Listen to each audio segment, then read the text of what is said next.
Сброс. Осталось 3 секунды. 2, 1, 0.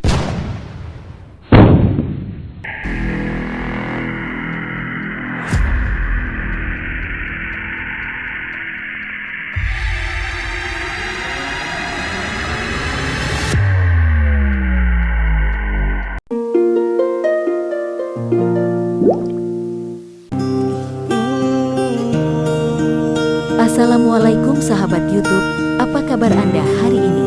Semoga selalu dilimpahkan rahmat, nikmat, hidayah, serta keberkahan.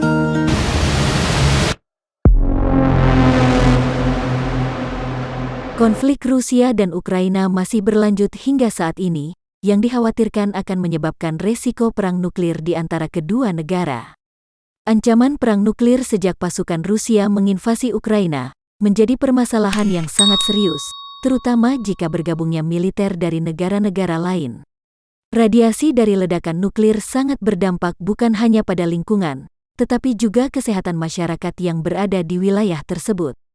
Lantas, apa yang terjadi jika bom nuklir meledak?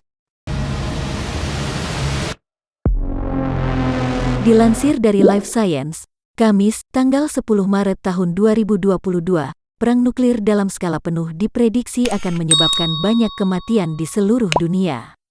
Tak hanya sampai di situ, ledakan nuklir memicu munculnya fenomena nuclear winter, di mana berbagai wilayah mengalami musim dingin berkepanjangan. Dampaknya, meningkatnya angka kematian akan terjadi, bahkan melebihi perang nuklir itu sendiri.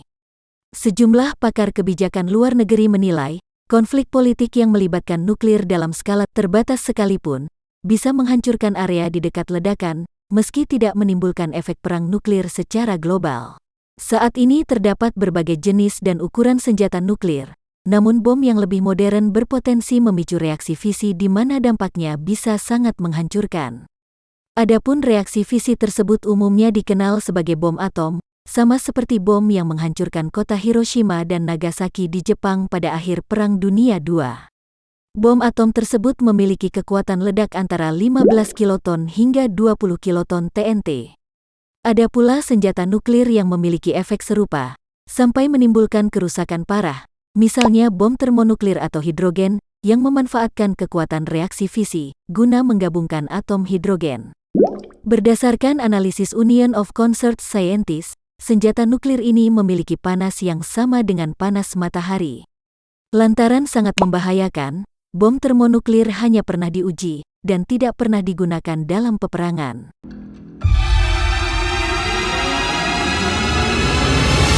Sementara itu, bom nuklir berkekuatan hingga 10 kiloton TNT, seperti yang dijatuhkan di Hiroshima dan Nagasaki, akan menyebabkan setidaknya 50% penduduk yang tinggal dalam radius 3,2 km dari titik ledakan meninggal dunia.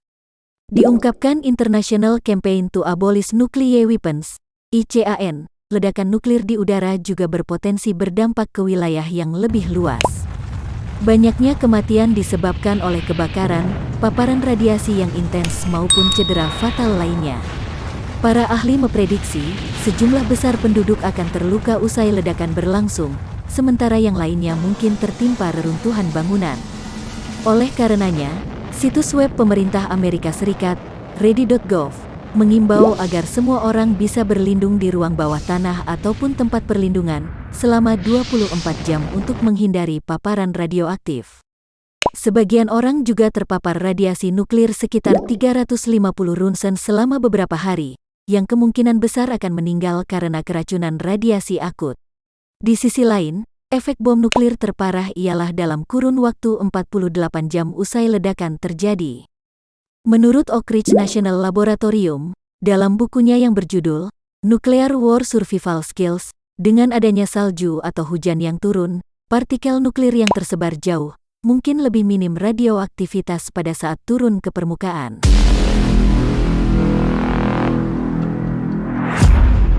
Rumah sakit ICRC di Hiroshima dan Nagasaki menyebutkan bahwa seseorang yang selamat dari ledakan bom nuklir berisiko tinggi terkena kanker di sepanjang hidupnya. Hal ini didasarkan pada data kematian orang yang selamat dari bom atom dan menunjukkan penyebab kematiannya utamanya adalah karena kanker. Kemudian, risiko penyakit leukemia pada korban yang terpapar radiasi mencapai 4 hingga 5 kali lipat dalam 10-15 tahun setelah ledakan.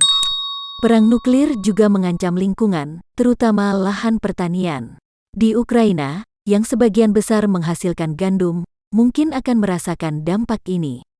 Perang nuklir dapat menimbulkan masalah jangka panjang, seperti kanker. Radioaktif yodium, khususnya, bisa menjadi masalah, jelas Ko-Direktur Emeritus di Stanford University, Michael May. Dia menambahkan, jika radioaktif yodium itu terkena hewan ternak, seperti sapi yang dikonsumsi oleh manusia, maka berpotensi menimbulkan kanker tiroid.